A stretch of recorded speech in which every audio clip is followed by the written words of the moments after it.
5 seconds. Start. மாண்புமிகு பேரவை தலைவர் அவர்களே, இன்றைய தினம் எனக்கு கொடுக்கப்பட்டிருக்கிற நேரம் மிக குறைவாக இருந்தாலும் எனது கருத்துக்களை சுருக்கமாக உங்கள் முன்பு எடுத்து வைக்க மிகவும் விரும்புகிறேன். காவல்துறை பற்றிய கொள்கை விளக்க குறிப்பில் பல திட்டங்கள் கூறப்பட்டுள்ளன. அவற்றில் ஒன்று காவலர்களுக்கு வீட்டு வசதி. கிராமப்புறங்களிலாவது காவல்துறையை சார்ந்தவர்களுக்கு வீட்டு வசதி கிடைக்கும். நகர்ப்புறங்களில் அவர்களுக்கு பாதுகாப்பான வீட்டு வசதியை அரசு ஏற்படுத்தி கொடுக்க வேண்டும். அரசு துறைகளிலே மிகவும் முக்கியத்துவம் வாய்ந்தது காவல்துறை ஆகும். அரசின் திட்டங்களை நிறைவேற்றும் போது ஏற்படுகிற விரும்பத்தகாத நிலைமைகளை கூட சமாளித்து மக்களுக்கு நீதி கிடைக்க காவல்துறை பாடுபட வேண்டியுள்ளது. எவ்வளவுதான் நடுநிலைமையோடு காவல்துறையினர் பணியாற்றினாலும் காவல்துறையினரின் நடவடிக்கையால் பாதிக்கப்பட்டவர்கள் அந்த துறையினரை கடுமையாக விமர்சனம் செய்ய தவறுவதில்லை. காவல்துறையினர் தங்கள் கடமைகளை ஆற்ற வழி செய்யும் வகையில் அரசு அவர்கள் பக்கம் துணை நிற்க வேண்டும். அரசியல்வாதிகளின் செல்வாக்கு காவல்துறையினருக்கு எதிராக பயன்படுத்தப்படுகிறது என்ற கவலை மக்கள் அனைவருக்கும் ஏற்படுகிறது.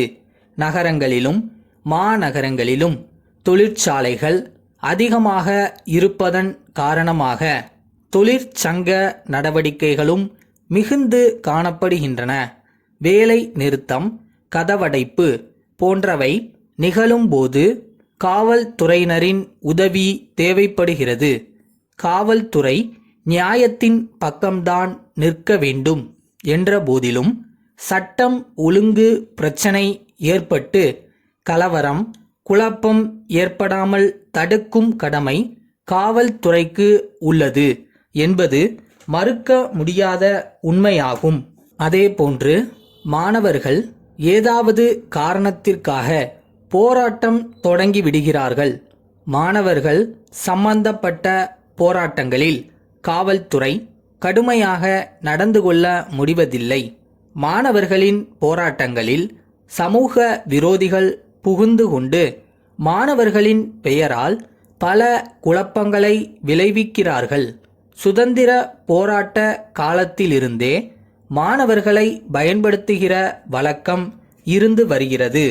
பலவிதமான எதிர்ப்புகளை சமாளித்து வெற்றி பெற்று நாட்டில் அமைதியை நிலைநாட்ட காவல்துறையினர் மிகுந்த பொறுப்புடனும் நேர்மையாகவும் பணியாற்ற வேண்டிய கட்டாயத்தில் இருப்பதை யாரும் மறுக்க முடியாது. சவால்களை எதிர்கொள்ள வேண்டிய நேரங்களில் காவல்துறை முறையான நடவடிக்கைகளை மேற்கொள்ள வேண்டும். அதே நேரத்தில் சம்பந்தப்பட்டவர்களிடம் மிகவும் கடுமையாகவும் நடந்து கொள்ளக்கூடாது. ஜனநாயக முறையில் நியாயமான நடவடிக்கைகளை எடுத்து பிரச்சனைகளை தீர்க்க வேண்டிய தலையாய கடமை காவல்துறையினருக்கு உள்ளது. காவல்துறையில் பணியாற்றுகிறவர்களுக்கு உள்ள குறைகளை கேட்டறிந்து நிவர்த்தி செய்வது மிகவும் அவசியம். வீட்டு வசதி செய்து கொடுப்பது போன்ற சில கோரிக்கைகளை நிறைவேற்ற சிறிது காலத்தாழ்வு ஏற்படலாம். சிறிய மனக்குறைகளை உடனுக்குடன் தீர்ப்பது அவசியம் ஆகிறது. சங்கர் நகர் விநாயகர் ஆலய அறங்காவலருக்கு ராமன் சகோதரர்கள் எழுதும் கடிதம். அன்புடையீர், ஆலயத்தை சுற்றிலும் கட்டிடங்கள் கட்டி அவற்றை கடைகள் வைக்க வாடகைக்கு விடப்போவதாக தெரிகிறது. அவைகளில் 2 வாடகைக்கு எடுத்துக்கொள்வது குறித்து இக்கடிதத்தை எழுதுகிறோம். நகரின் பல பகுதிகளில் நாங்கள் பல்பொருள் அங்காடிகள் வைத்து வியாபாரம் செய்து வருகிறோம். மக்களுக்கு தேவைப்படும் பொருட்களை வாங்கி வைத்து மலிவான விலையில் அவற்றை பொதுமக்களுக்கு விற்பனை செய்து மக்களின் நன்மதிப்பை பெற்றுள்ளோம் என்பதை தங்களது கவனத்திற்கு கொண்டு வருகிறோம். வாடகை, முன்பணம், மற்ற நிபந்தனைகள் குறித்து நேரில் பேசி முடிவு செய்து கொள்ள தயாராய் இருக்கிறோம்.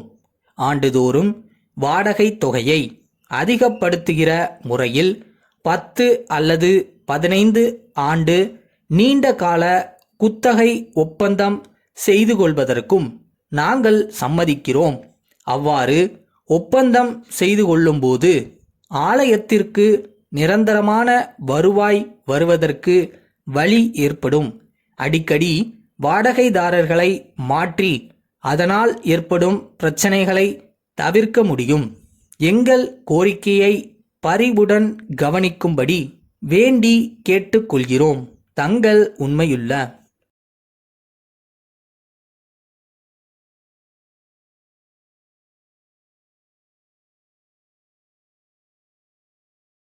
முயற்சி பண்ணுறவன் என்னைக்கும் தோக்க மாட்டான்னு உங்களுக்கே தெரியும்.